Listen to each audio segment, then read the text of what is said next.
তো আজকে পড়ালাম science children for diabetic malaria. First যেটা হচ্ছে যে কি হচ্ছে যে হাইপারগ্লাইসেমিয়া, বেশি ক্ষেত্রে কি হচ্ছে গ্লুকোজের পরিমাণটা বেশি থাকছে বা গ্লুকোজ ইউরিয়া থাকবে। এখানে কি হবে যে গ্লুকোজের পরিমাণটা বেশি থাকবে, কত থাকবে এখানে 180 mg/dl থেকে বেশি থাকবে। আর পেশেন্টের ক্ষেত্রে থ্রি ক্লাসিক্যাল সাইন সিম্পটম দেখা যাবে। কী কী দেখা যাবে? পলিইউরিয়া, ইউরিনের পরিমাণটা কী হবে বেশি হবে পেশেন্টের ক্ষেত্রে।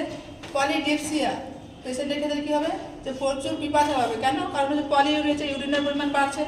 আর কী হবে? পলিফেজিয়া, হাঙ্গার হবে পেশেন্টের কি প্রচণ্ড খিদে পাবে।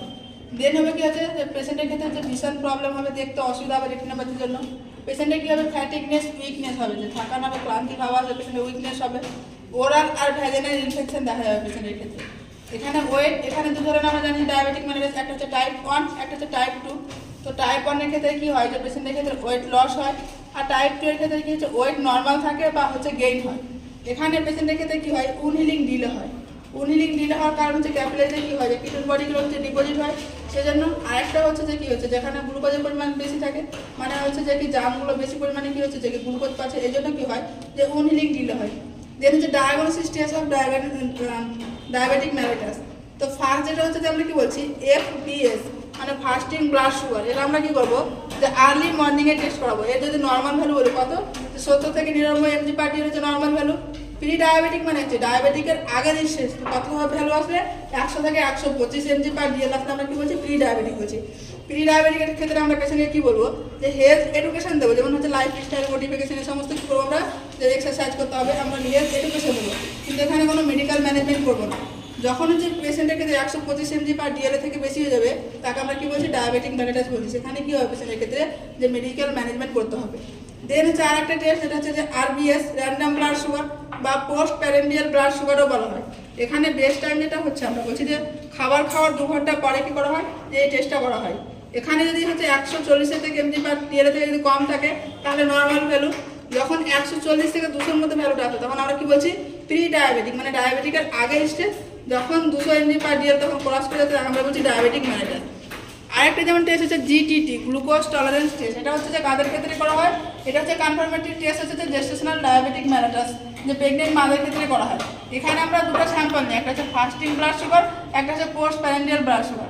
টেস্টটা করা হয় 3 দিনে। হচ্ছে যে কী করা হয় যে পেশেন্টকে হচ্ছে কার্বোহাইড্রেট দেওয়া হয় কত করে? 300 গ্রাম করে পার ডে করা হয় দেওয়া হয়। টোটাল হচ্ছে যে কি 900 গ্রাম হচ্ছে কার্বোহাইড্রেট দেওয়া হয়।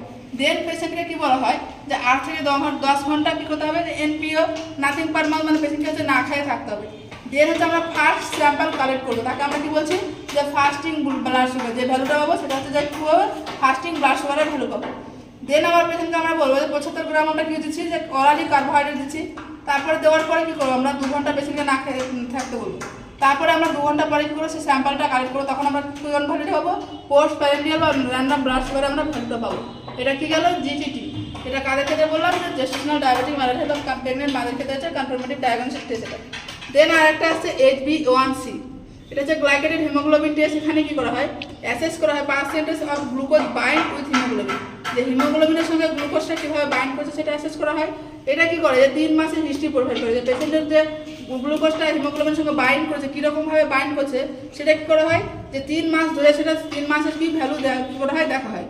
তো কনফার্মেটিভ টেস্ট এটা ডায়াবেটিক ম্যালেরিয়াসের ক্ষেত্রে এখানে যে রেজাল্টটা আসে, যে ভ্যালুটা আসে, সেটা যদি 5.7 থেকে যদি কম আসে তাহলে নর্মাল, 5.7 হচ্ছে 6.4 যদি পার্সেন্টেজ আসে তাহলে প্রি ডায়াবেটিক, আর যদি 6.4 থেকে বেশি আসে তখন আমরা কি বলছি তাকে ডায়াবেটিক ম্যালেরিয়াস। এবার পেশেন্টের ক্ষেত্রে দুটো টেস্ট করে যদি কনফার্ম হয়ে যায় যে পেশেন্ট ডায়াবেটিক ম্যালেরিয়াস আছে, এবার আমাদেরকে আইডেন্টিফাই করতে হবে যে টাইপ 1 না টাইপ 2। তখন আমাদের কী টেস্ট করতে হবে? যে C পেপটাইড চেইন টেস্ট করতে হবে। এই টেস্টের সাথে আমরা কী করবো যে ডিফারেন্ট করবো টাইপ 1 ডায়াবেটিক ম্যালেরিয়াস না টাইপ 2 ডায়াবেটিক ম্যালেরিয়াস। এখানে কী করছি? ডিফারেন্ট করছি টাইপ 1 আর টাইপ 2-কে। এখানে আমরা কী করবো 24 আওয়ার্সে ইউরিন কালেক্ট করবো, অ্যাসেস করবো কী করবো যে C পেপটাইড চেন। যে এর হচ্ছে 24 আওয়ার্সে ইউরিন কালেকশন করে আমরা কী করবো C পেপটাইড চেনটা দেখছি। এর নর্মাল ভ্যালুটা কত পাবো আমরা? 30 mg ইন 100 ml ইউরিন। যে 100 ml ইউরিনের মধ্যে আমরা কত পাবো? 30 mg। এখানে হয় আমরা ভ্যালু পাবো, অ্যাবসেন্ট না হয় প্রেজেন্ট। অ্যাবসেন্ট থাকলেও ডায়াবেটিক ম্যালেরিয়াস হবে, আর অ্যাবসেন্ট প্রেজেন্ট থাকলেও কী হচ্ছে যে ডায়াবেটিক ম্যালেরিয়াস হবে। কিন্তু পেশেন্টের ক্ষেত্রে যদি ভ্যালু অ্যাবসেন্ট থাকে টাইপ 1 হবে, আর ভ্যালু যদি প্রেজেন্ট থাকে তাহলে হচ্ছে কি হচ্ছে পেশেন্টের ক্ষেত্রে টাইপ 2 হবে।